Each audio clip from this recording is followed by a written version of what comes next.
Doctor साहब, आज के गौरवपूर्ण कार्यक्रम की गौरव में अध्यक्षता कर रहे गौरवपूर्ण व्यक्तित्व के धनी डॉक्टर के.डी. शर्मा साहब, आप मेरठ के नहीं, प्रदेश के नहीं, देश के विप्लवकारी इतिहासकार हैं। ये नया नाम जोड़ा मैंने आज आपके लिए, विप्लवकारी इतिहासकार, क्योंकि आपने 1857 के क्रांति पर आपने कभी पुस्तक लिखी, बहुत सुंदर किताब है, मैंने पढ़ी। मूल दस्तावेज उसमें दिए हुए हैं जो आपकी श्रम साध्य का परिचायक है। ऐसा व्यक्तित्व हमारे बीच में है और आप मालवीय शोध संस्थान के भी अध्यक्ष हैं, डॉक्टर के.डी. शर्मा साहब। ये बड़ा हर्ष का विषय है। और एक पंक्ति कह देता हूं आपके लिए कि हीरे कमाल को करना बयान नामुमकिन। हीरा नहीं, कौन हीरा? कि हीरे कमाल को करना बयान नामुमकिन। अरे छुए जमी तो आसमान नामुमकिन, छुए जमी तो आसमान नामुमकिन। ऐसे हमारे आज के गौरवपूर्ण कार्यक्रम की अध्यक्षता कर रहे गौरव में व्यक्तित्व के धनी डॉक्टर के.डी. शर्मा। बहुत गरिमामय मंच है और आज बहुत ही देश के जाने माने यहाँ इतिहासकार, कवि, लेखक, विचारक आज इस सुंदर कार्यक्रम में सम्मिलित हुए हैं। फरीदाबाद से पधारे हमारे तेजपाल, जो राष्ट्रीय उपाध्यक्ष हैं हिंदू महासभा के, वो भी हमारे बीच में है, जो समाज के उत्थान के लिए, विकास के लिए दिन रात लगे रहते हैं। अनेक बार मेरे पास आते रहते हैं, विचार विमर्श होता रहता है, कर्मठ है, पूरा जीवन लगाया हुआ है। ऐसे व्यक्तित्व हमारे बीच में है। और पंक्ति में कह देता हूं कि जो आपका उद्देश्य है कि हम बसाएंगे प्यार मोहब्बत उल्फत का गुलिस्तान, हम बसाएंगे प्यार मोहब्बत उल्फत का गुलिस्तान, जिसमें फले फूलेगा सदाचार मेहनत का रिश्ता, और भेदभाव आडंबरी खार को चरखों सुखाना है, नया सवेरा लाना, नया सवेरा लाना, नया सवेरा लाना। हमारे बीच में विनय प्रधान जी, हमारे बीच में ईश्वरचंद गंभीर जी। और मैं ये कहा करता हूं कि आज नहीं 26-27 वर्ष हो गए ये मुक्तक सम्राट की उपाधि मैंने गंभीर जी को दी थी, और इन्होंने पीछे मुझको नहीं देखा, आगे बढ़ते चले गए। और एक ऐसा व्यक्तित्व, वो व्यक्ति नहीं आंदोलन है। आपको जान के ये हर्ष होगा कि मैं भारत रत्न महामना पंडित मदन मोहन मालवीय की प्रतिछाया आपको दिखाना चाहता हूं, उनका रूप भी आपको दिखाना चाहता हूं, उनका स्वरूप दिखाना चाहता हूं। पंडित मदन मोहन मालवीय उच्च कोटि के कानूनविद थे, अपने समय में देश के जाने माने लीडिंग एडवोकेट थे। और उसी तरह के हमारे कानूनविद, हमारे वकील, और मेरा इशारा मालवीय शोध संस्थान के संरक्षक आदरणीय धर्मेंद्र जी की तरफ है कि यदि मेरठ के अंदर, यदि उत्तर प्रदेश के अंदर मदन मोहन मालवीय का स्वरूप है तो वो हमारे धर्मेंद्र जी है। आप वकील हैं। मालवीय जी ने 4 फरवरी 1916 को बीएचयू की स्थापना की। कुछ बातें बताऊंगा। और आपने कानून के संस्थान की, शिक्षण संस्थान की स्थापना की, बीडीएस की स्थापना की। ऐसे हमारे धर्मेंद्र जी हैं। वो शिक्षाविद थे, आप शिक्षाविद हैं। वो समाज सेवी थे, आप समाज सेवी हैं।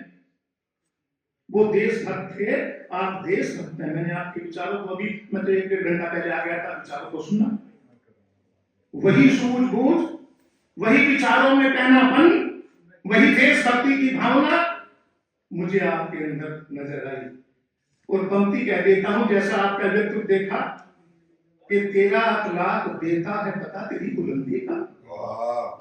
गंभीर जी, अखलाक, व्यवहार, बिहेवियर कि तेरा अखलाक देता है पता तेरी बुलंदी का, और तेरा झुककर मिलना बताता है कि आसमां तू है, कि आसमां तू है, कि आसमां तू है, कि आसमां तू है। और मेरठ उत्तर प्रदेश के पहले महाकवि आदरणीय परम आदरणीय ताराचंद आर्य जी, वो हमारी स्मृति में हमारे आदरणीय हमेशा याद रहते हैं।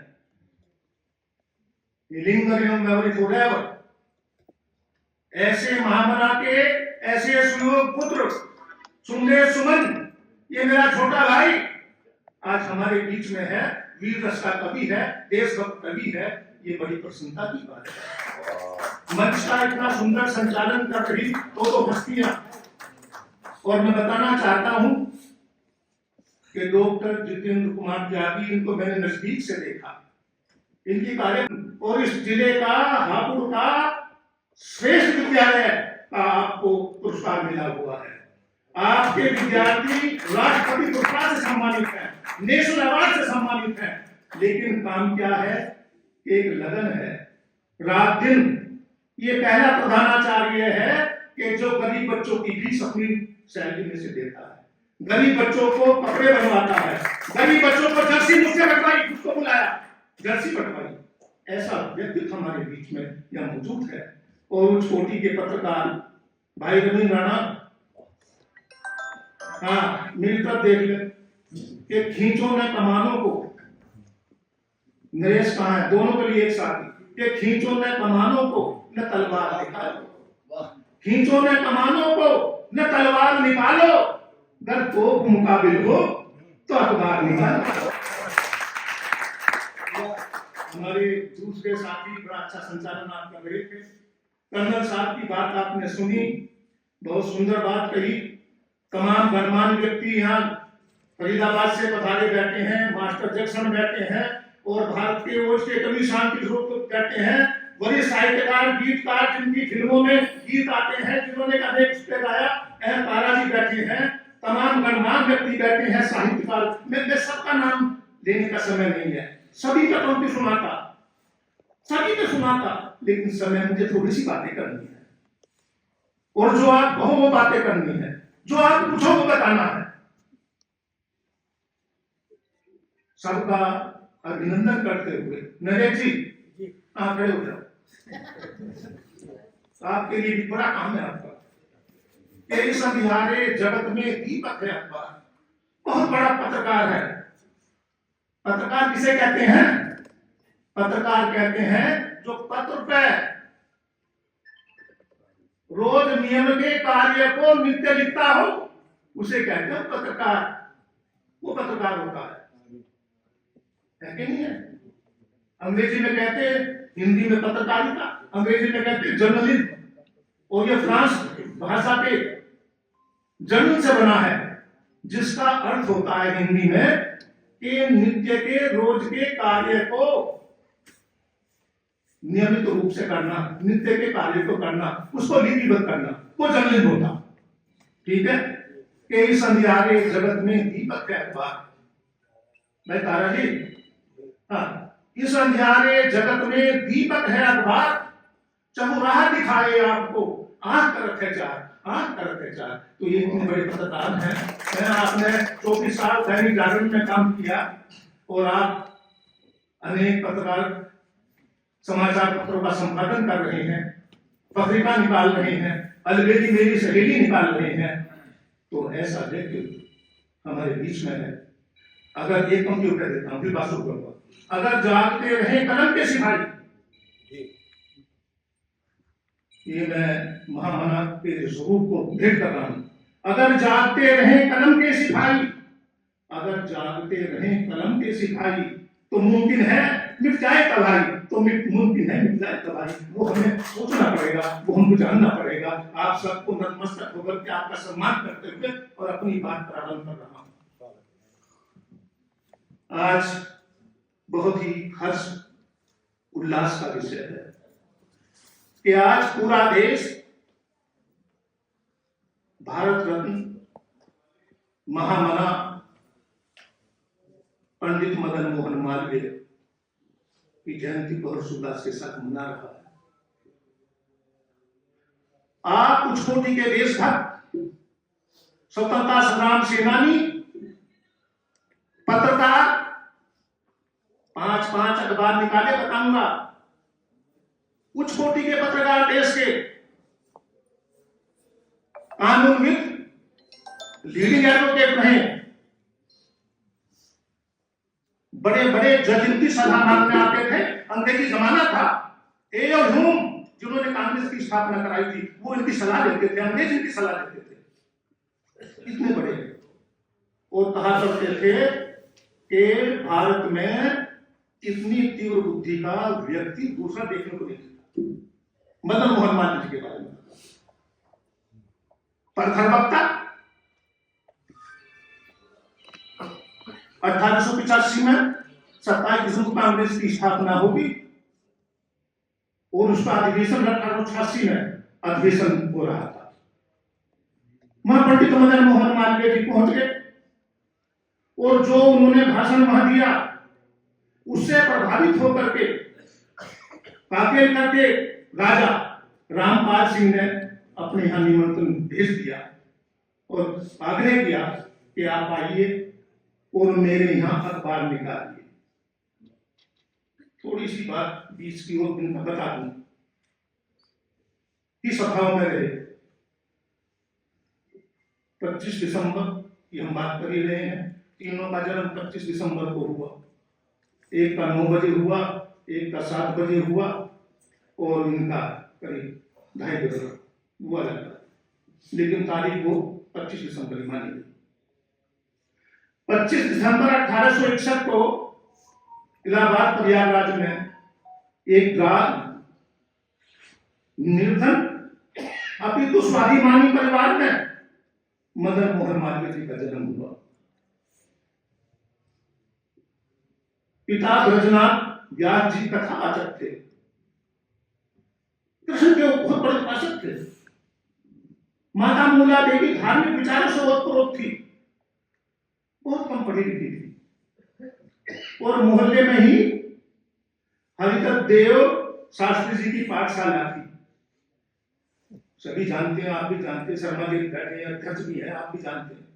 वहां आपने संस्कृत का अध्ययन अध्ययन किया बचपन से और जब इनकी अवस्था 11.5 वर्ष की थी तो गली में जा रहे थे।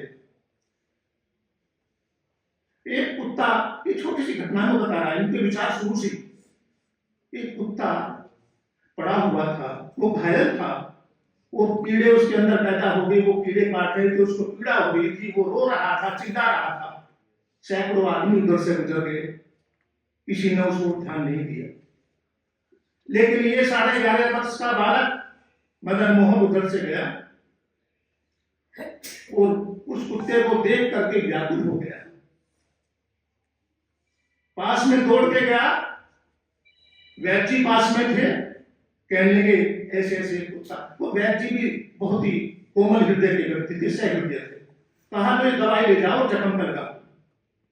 जख्म पे दवाई लगाई, शुरू में कुत्ते को बहुत पीड़ा हुई, लेकिन इस वीर बालक ने, इस बहादुर बालक ने, इस मदन मोहन ने वो दवाई लगा दी और उस दवाई के प्रयोग से कुत्ता ठीक हो। बचपन से ही देशभक्ति की, बचपन से ही प्राणी मात्र के प्रति दया की भावना थी। म्योर कॉलेज इलाहाबाद से आपने हाई स्कूल पास किया, गवर्नमेंट कॉलेज से हाई स्कूल इंटरमीडिएट पास किया और विस्तार में ही मैं गैप ऊपर कर रहा हूं और उसी गवर्नमेंट कॉलेज में आप शिक्षक रहे। संस्कृत के बहुत बड़े विद्वान थे, बड़े बड़े विद्वान से तक शास्त्र पढ़ते थे और अपने को ऐसा पास थे, इतने प्रधान पंडित थे। ये प्रसन्न होकर के, मैं ये प्रसंग का जिक्र करना नहीं चाहता था, शास्त्री जी ने अपनी बेटी की शादी इनके साथ कर दी, इनके ज्ञान से प्रभावित होकर।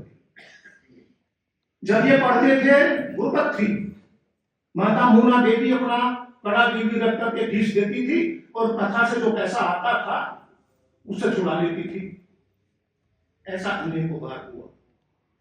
जो बालक जिसको पढ़ने के लिए समय पे फीस नहीं मिलती थी, उस बालक ने बचपन में ही प्रतिज्ञा की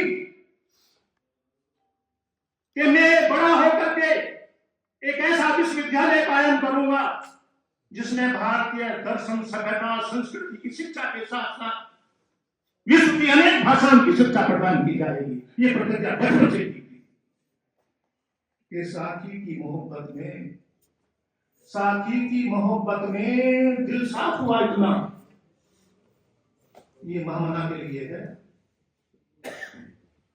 सुनने जी, महामना के लिए कह रहा हूं। मैं बनारस में बहुत बार गया, एक महीने मेरे लेक्चर हुए कई बार। के साथी की मोहब्बत में दिल साफ हुआ इतना, जब सर को झुकाता हूं शीशा नजर आता है, शीशा नजर आता है, शीशा नजर आता है। मालवीय जी कहा करते थे, एक रात का सेंटेंस है, मालवीय जी क्या कहते थे? मालवीय जी से तो मैं मिला नहीं, लेकिन उनके काफी विद्यार्थी और तमाम उनसे मुझको मिलने का सौभाग्य मिला। हाँ, मालवीय जी कहा करते थे, अरे वो तो 12 नवंबर 46 में स्वर्गवास हो गया, क्या बात कर रहे हो सुनने? हाँ, 46 में स्वर्गवास हो गया। हाँ, मैं तो बहुत बात की पैदाइश हूं। वो कहा करते थे, self control is the centre of character, self control is centre of character, वो कहा करते थे। उन्होंने गवर्नमेंट कॉलेज में पहले तो शुरू में 85 रुपए मिले, वो इंक्रीमेंट लिख के 60 रुपए हो गए थे। वो कांग्रेस के अधिवेशन में चले गए, महाराजा रामपाल की बात मैंने शुरू की थी, उन्होंने निमंत्रण दे करके, रिक्वेस्ट करके, प्रार्थना करके कि आप पंडित जी आ जाओ, एक अखबार निकाल दो, मेरी रियासत का, मेरे इसका सबका नाम हो जाएगा। कहा कि भाई आप हो जाऊंगा, मेरी एक शर्त है जितेंद्र जी, मेरी एक शर्त है कि हाँ बताओ, कि तुम विलायत से लौटे हो,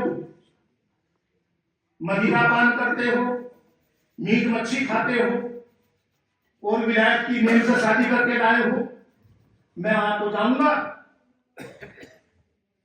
तेजपाल जी, मैं आप हो जाऊंगा, लेकिन आप कभी भी शराब पी के मुझसे बात नहीं करोगे, मुझे बुलाओगे नहीं। उन्होंने कहा बिल्कुल ठीक है। आए और पहला अखबार हिंदुस्तान का संपादन किया, बढ़िया लेख लिखे, सामाजिक लेख लिखे, आर्थिक लेख लिखे, राजनीतिक विश्लेषण किया अपने लेखों से, कानून के लेख लिखे, भारतीयों को जागृत करने के लेख लिखे, देशभक्ति उत्पन्न करने के लिए लेख लिखे। लेकिन 2.5 वर्ष के बाद एक ऐसा भी नाम दिया कि राजा रामपाल सिंह ने मदिरापान किया हुआ था और कहा कि जाओ पंडित जी को बुला के जाओ। पंडित जी क्या कहते हो? पंडित जी आते, पंडित जी ने बातचीत की कि भाई तो मदिरापान किया हुआ है, बात तो उनकी सुन ली, लेकिन लौट के आगे अपना सामान बांध करके अपने राणा जी अपना सामान बांध के अपने घर आ गए। राजा रामपाल ने बड़ा रिक्वेस्ट की, प्रार्थना की कि आ जाओ, गलती होगी जब नहीं होगी। इतनी बड़ी दौलत हमारी, गिर गिराया हाथ जोड़ा, नहीं अब ध्यान कि तो मेरी एक बात मान लो कि बताओ कि आप LLB कर लो, कानून की पढ़ाई कर लो, कि कर लूंगा अपने हिसाब से कि नहीं। और राजा रामपाल ने उनकी विद्वता को देखते हुए, उनकी योग्यता को देखते हुए 250 रुपये प्रति माह भेजे, जब तक उन्होंने कानून की पढ़ाई नहीं की। कानून की पढ़ाई करने के बाद आपने अपनी वकालत शुरू की, और डॉक्टर साहब बैठे हैं यहाँ, के डी शर्मा साहब, कि उस समय के लीडिंग एडवोकेट,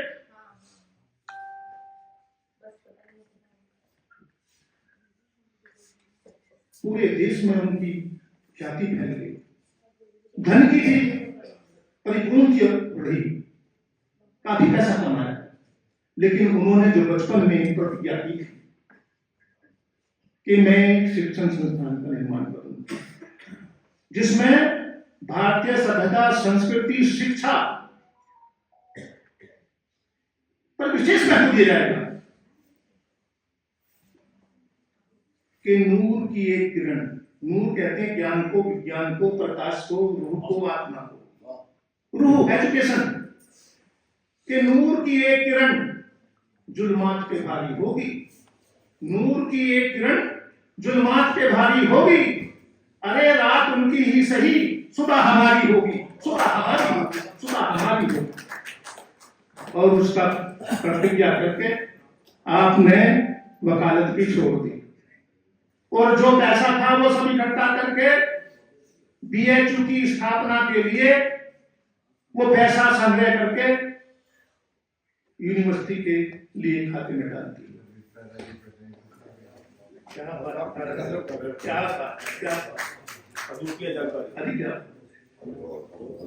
4 फरवरी, हाँ सुने, 4 फरवरी 1916 को बीएचयू की स्थापना हो गई। स्वाभिमानी व्यक्ति थे मदन मोहन मालवीय, बताना चाहता हूं, मैंने बताया उनका प्रतिरूप बैठे आपके बगल में, ये भी स्वाभिमानी है, ये भी कानूनविद है। मैं बताना चाहता हूं, बहुत सारी बात कहता हूं, बिल्कुल बातें करनी है।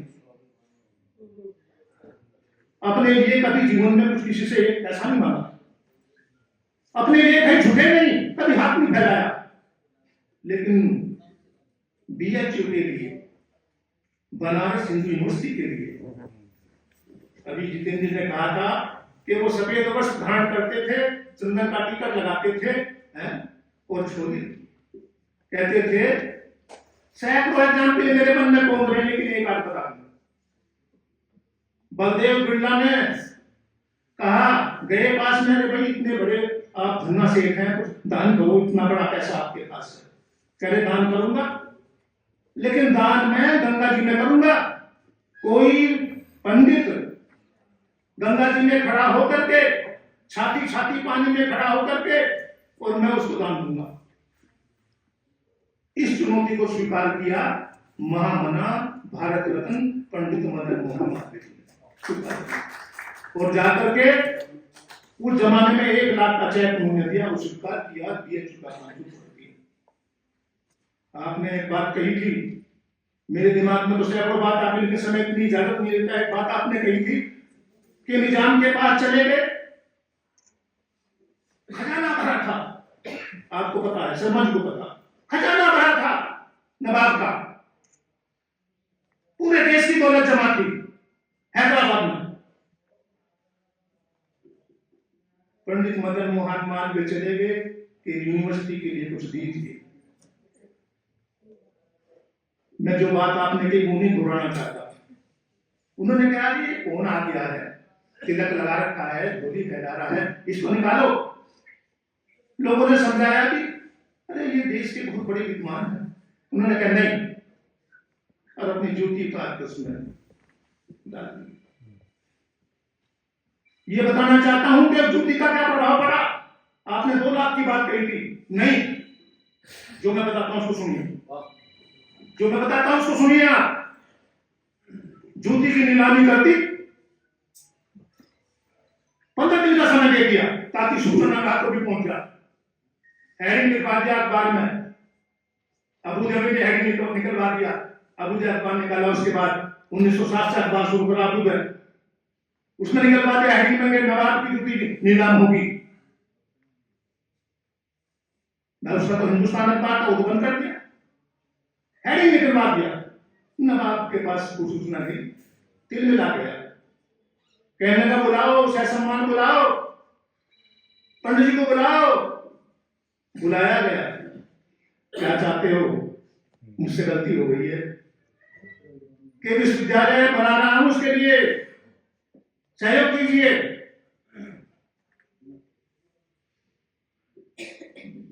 क्या चाहते हो, जमीन उपलब्ध कराइए। तो मैं बताना चाहता हूं, डेटा है 1360 एकड़ जमीन नवाब ने दान में दी पंडित मदन मोहन मालवीय को, 2 लाख का चेक दिया, और उस 1360 एकड़ जमीन में 11 गांव थे, 17,000 पेड़ थे, 68 कुएं पक्के थे, 22 कुएं कच्चे थे, एक मंदिर था, एक धर्मशाला थी, और यूनिवर्सिटी का काम शुरू कर दिया।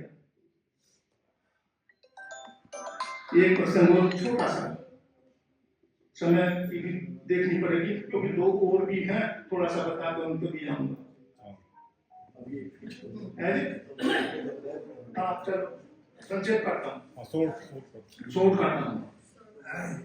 पान की दुकान से पंडित जी गुजर रहे थे, खड़े हो गए। पान वाले ने पनवाड़ी कहते थे, पूछा पंडित जी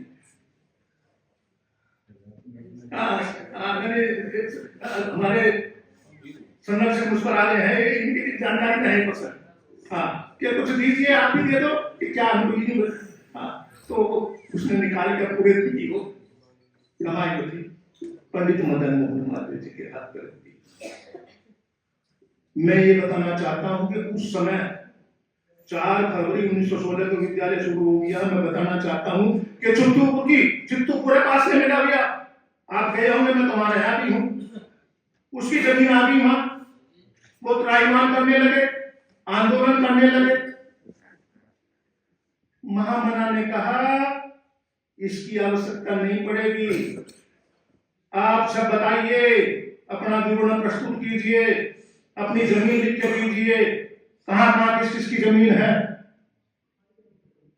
और कर्नल साहब उन सबको यूनिवर्सिटी में हर बर्बाद से नौकरी दी और उनकी जमीन लेकर के उनको पैसा भी दिया। ऐसा व्यक्तित्व था पंडित मदन मोहन मालवीय का, जिनका जीवन शिक्षा, साहित्य, समाज सेवा, देशभक्ति, राष्ट्र एकता, शिक्षा की दूसरी मिसाल बताता हूं। उससे पहली मिसाल है 1909 में राजा महेंद्र प्रताप ने वृंदावन में प्रेम विद्यालय की स्थापना की। अंग्रेजी जमाना था, यह भारत का पहला टेक्निकल विद्यालय था। राजा साहब ने अपनी जमीन, महेंद्र प्रताप ने अपनी जमीन सारी विद्यालय को दे दी और कहा कि देश के किसी बड़े शिक्षा शास्त्री को बुलाया जाए। और किसको बुलाया? महामना पंडित मदन मोहन मालवीय जी को बुलाया और उनसे उद्घाटन कराया। और वो विद्यालय आज भी चल रहा है। देश की आजादी में उस विद्यालय में उस समय के विद्यार्थियों ने बढ़-चढ़ के योगदान दिया, जेलों की यातनाएं सही, और ऐसा ही बीएचयू के छात्रों ने भी किया। कई छात्रों के नाम ऐसे जो मेरे दिमाग में पहुंच रहे हैं, जिन्होंने देश की आजादी के लिए और महामना से प्रेरणा लेकर के देश की आजादी में सहयोग किया, जेल की यात्रा चली। कौन सा ऐसा आंदोलन है, चाहे 1 अगस्त 1920 का ऐसे आंदोलन हो, महामना ने योगदान दिया, जेल की यात्रा चली। सभी ने आंदोलन उसमें बढ़ के हिस्सा दिया। और चाहे 8 अगस्त 1942 का क्विट इंडिया मूवमेंट हो, जो भारत छोड़ो, उसमें महामना ने बढ़ के हिस्सा लिया, देश की आजादी के लिए महत्वपूर्ण कार्य किया। आज बीएचयू का बजट इतना है जितना नेपाल गवर्नमेंट का बजट है। बीएचयू में 118 डिपार्टमेंट है, 118 विभाग है। वहां एक विभाग से दूसरे विभाग में जाने के लिए अभी हम बैठे हुए थे, शर्मा साहब के साथ बैठे हुए थे, अभी बात चल रही थी, केडी शर्मा साहब बता रहे थे, वेदों की बात बता रहे थे। वेदों का विभाग है वहां यूनिवर्सिटी में, संस्कृत विभाग में वेद रखे हैं, उनको पठन आज भी कराया जाता है, गहनता से पढ़ाया जाता है। तो ये डेडिकेशन था। कांग्रेस में निष्ठा से कार्य किया और 4 बार कांग्रेस के अध्यक्ष रहे, लाहौर में अध्यक्ष रहे, कलकत्ता में अध्यक्ष रहे, 2 बार दिल्ली में अध्यक्ष रहे। ऐसा व्यक्तित्व था। गांधी जी की बात अभी आई थी। गांधी जी इतने प्रभावित थे महामना से, ताराजी, कि उनको बड़ा भाई मानते थे। और जब पहली बार मिले, बोले मैं तो आपका फोटो देखा था, उसी की पूजा कर रहा हूं, मैं आपको नमन करता हूं, आपकी पूजा करता हूं, आपकी स्तुति करता हूं कि आपके अंदर जो विचार है, जो मानवता के विचार है, जो भारतीय सभ्यता संस्कृति के विचार है, वो आपके अंदर फूट के रहे हैं। हम भी आपसे सीखते हैं, हमें भी सीखने की जरूरत है। ऐसा व्यक्तित्व था पंडित मदन मोहन मालवीय जी का। ये व्यक्तित्व था। चाहे शिक्षा का क्षेत्र हो, ये पहला बताना कि 20 वर्ष आप बीएचयू के वाइस चांसलर रहे, 1929 से लेकर 39 तक आप वाइस चांसलर रहे। जब स्वास्थ्य खराब होने लगा तो उन्हें बड़ी चिंता हो गई कि इस यूनिवर्सिटी को, जिसको मैंने अपने खून से सींचा है, अपने खून से इसका निर्माण किया है, देशवासी ने अपने खून से निर्माण किया है, इसको कौन संभालेगा? अखबारों में उन्होंने सूचना निकाल दी, विज्ञप्ति दे दी कि वाइस चांसलर की आवश्यकता है, लेकिन 5 शर्तें जो पूरी करेगा वही वाइस चांसलर बनेगा। पहला तो उच्च कोटि का शिक्षाविद हो, दूसरा देशभक्त हो, भारतीय सभ्यता संस्कृति में रंगा हुआ हो, तीसरा यूनिवर्सिटी के कामों में जिसकी दिलचस्पी हो, रुचि देखा हो, चौथा यूनिवर्सिटी के खर्चे के लिए जो धन की व्यवस्था जनता से कर सके, और चौथा आदर्श विद्यार्थियों का निर्माण कर सके। बड़े बड़े दिग्गज आए, अंग्रेज आए, नहीं, राधा कृष्णन जी को 1939 में BHU का वाइस चांसलर चुना गया, आप सभी जानते हो। तो कितना शिक्षा से लगाव था, कितना बड़ा कार्य था पंडित मदन मोहन मालवीय का इस देश के निर्माण के लिए। और यदि मैं उन्हें बिल्डर ऑफ मॉडर्न इंडिया कहूं तो ये बात सही है। Pandit Madan Mohan Malviya builder of modern India, आधुनिक भारत के निर्माता, भारतीय सभ्यता संस्कृति की रक्षा का जो पाठ उन्होंने पढ़ाया वो पूरे विश्व ने सराहा, पूरी मानवता ने सराहा, पूरे जनमानस ने उनको सराहा।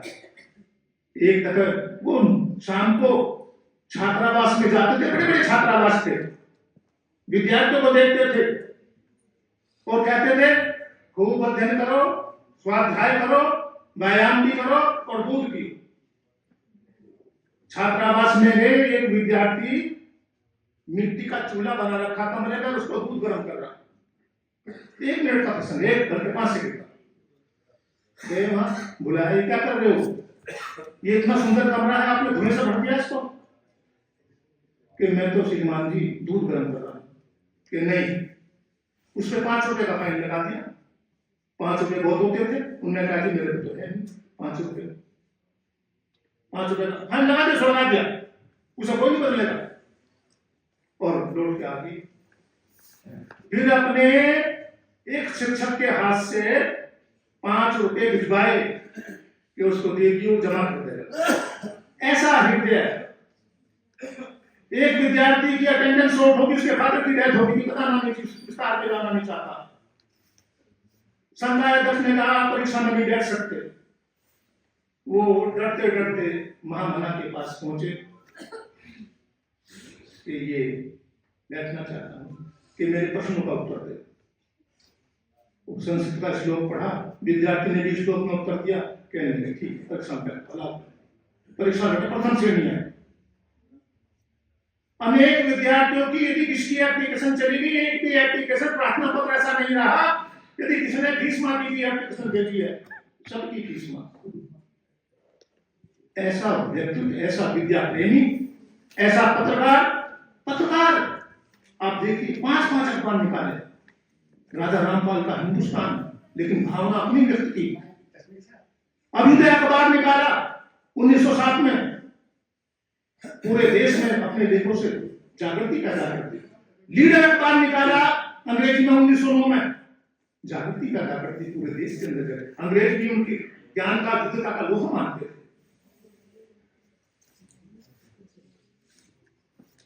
हम लोग उससे बहुत सारी बातें हैं कि हम बसाएंगे प्यार मोहब्बत। तब महामना के लिए 2 पंक्ति कहकर दूसरी बात शुरू करूंगा। बहुत सारी बातें कहने के लिए कुछ भी नहीं, कि हम बसाएंगे प्यार मोहब्बत उल्फत का गुलिस्तान। हम बसाएंगे प्यार मोहब्बत उल्फत का गुलिस्तान, जिसमें फले फूलेगा सदाचार मानवता का रिश्ता, और भेदभाव आडंबरी खार को जड़ों छुपाना है। नया सवेरा लाना है, नया सवेरा लाना है।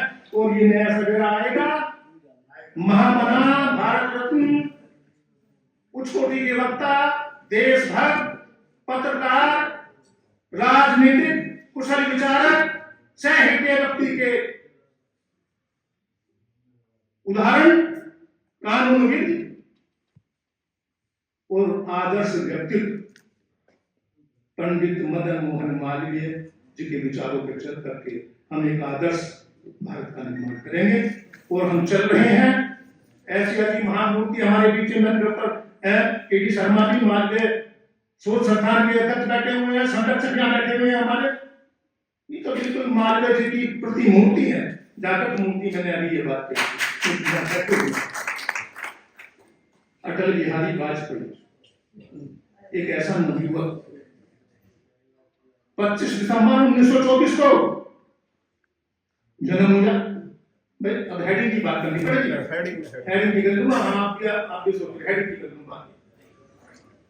और बचपन से ही देशभक्ति का जज्बा, ग्वालियर से एमएलबी कॉलेज से ग्रेजुएशन कर लिया और डीएवी कॉलेज कानपुर से एमए पॉलिटिकल साइंस में प्रथम श्रेणी में करा।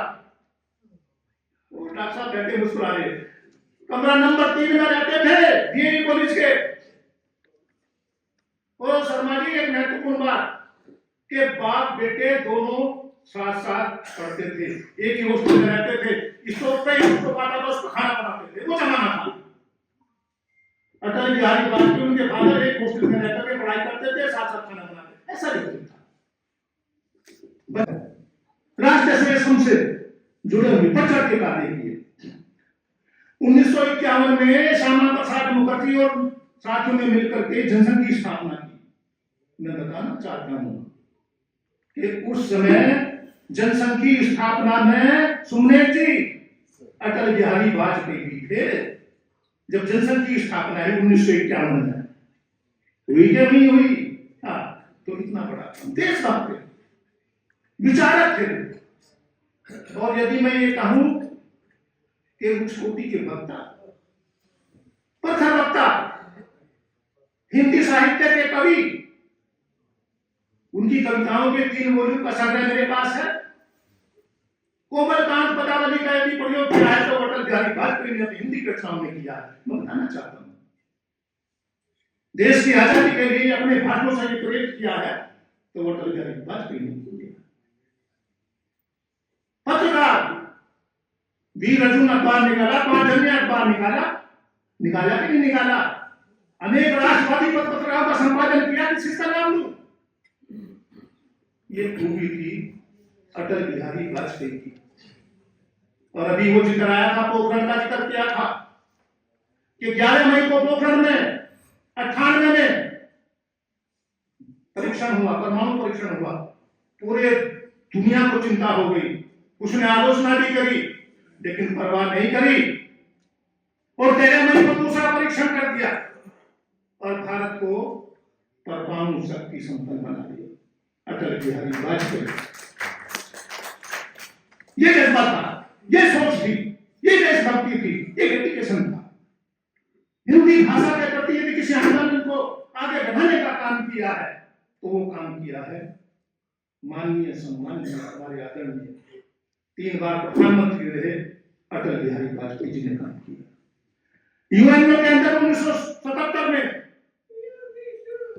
हाँ साहब, 1977 में यूएनओ के अंदर हिंदी में भव्य और विशाल भाषण किसने दिया? अटल बिहारी वाजपेयी ने भाषण दिया। भारत की आन बान शान को किसने आगे बढ़ाया? अटल बिहारी वाजपेयी ने बढ़ाया।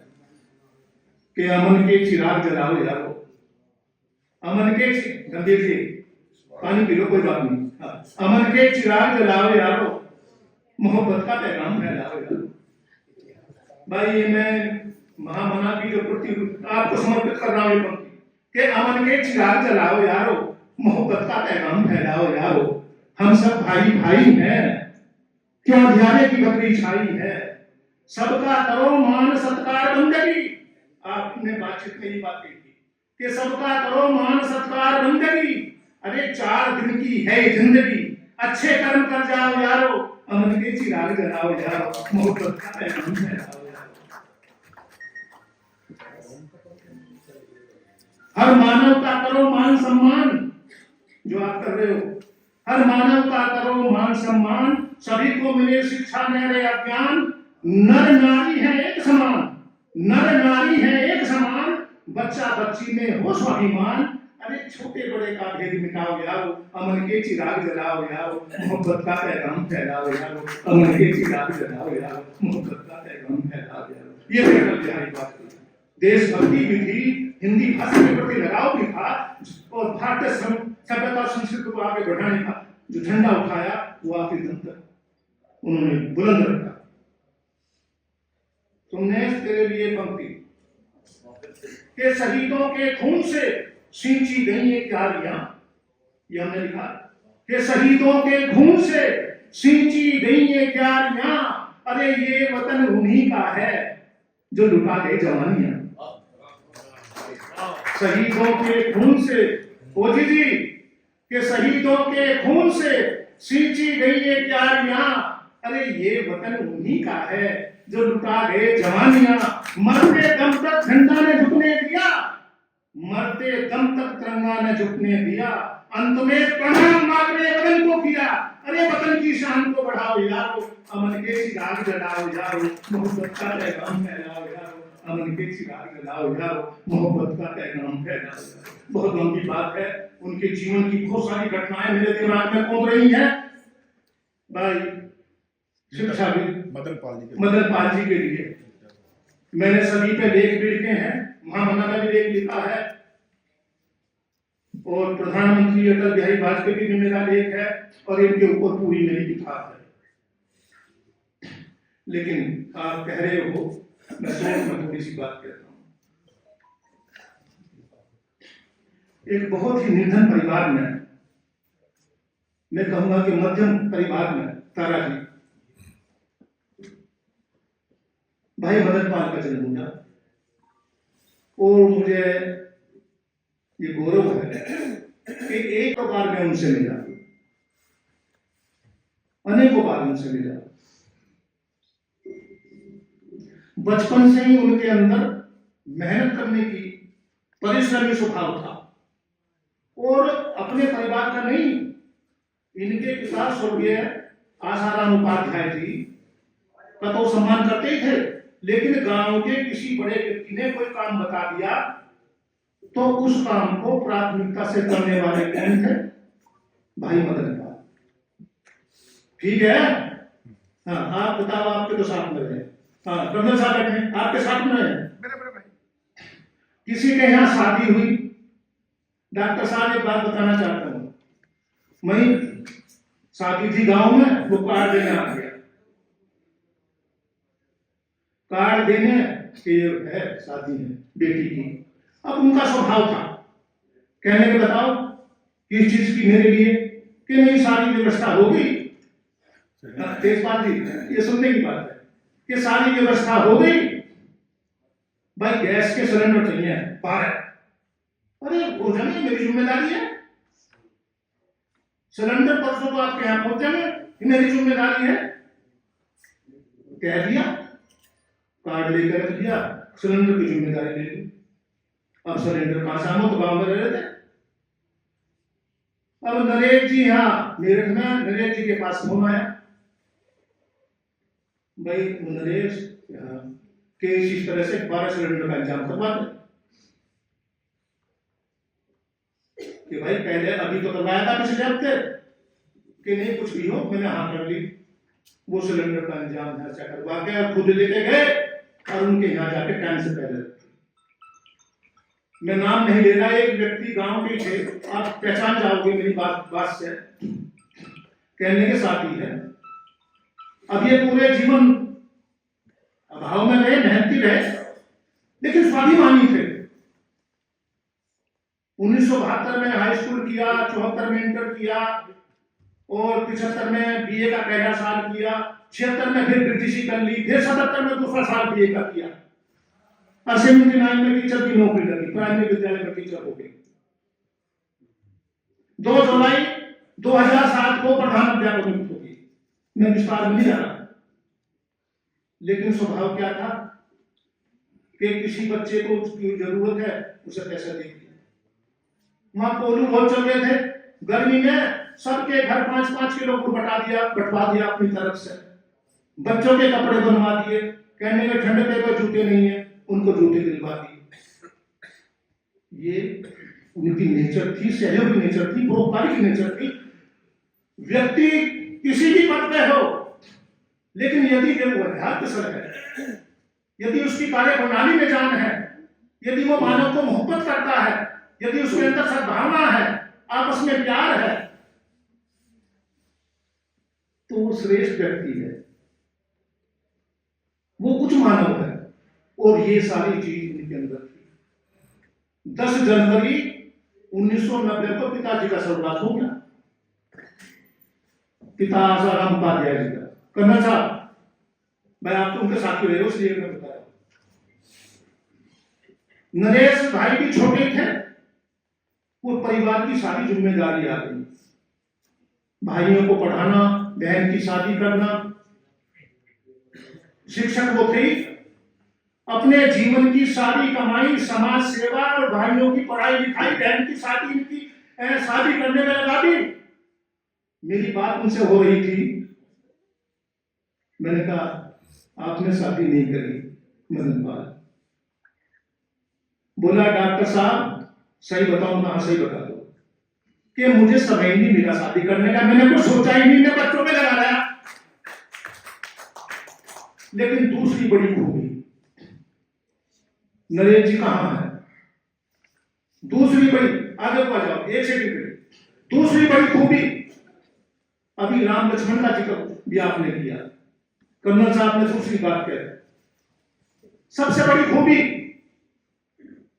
कि भाई मदन पाल हमारे बीच में आज भी है, वो जिंदा है, उनकी विचारधारा जिंदा है, उनकी सोच जिंदा है, और उस सोच को जिंदा रखने वाला ये मेरा छोटा भाई नरेश पत्रकार, ये उसको जिंदा किए हुए है, उनको अमृत प्रदान कर दिया है कि जिंदगी ऐसी बना, जिंदगी ऐसी बना, जिंदा रहे काम तो, घर में रहे महफिल में तो, दुनिया को आए याद तू, दुनिया को आए याद तू, दुनिया को आए याद तू। ऐसा व्यक्ति था भाई मदन पाल। बचपन में पढ़ाई के साथ साथ आपने बुक बाइंडिंग का कार्य किया,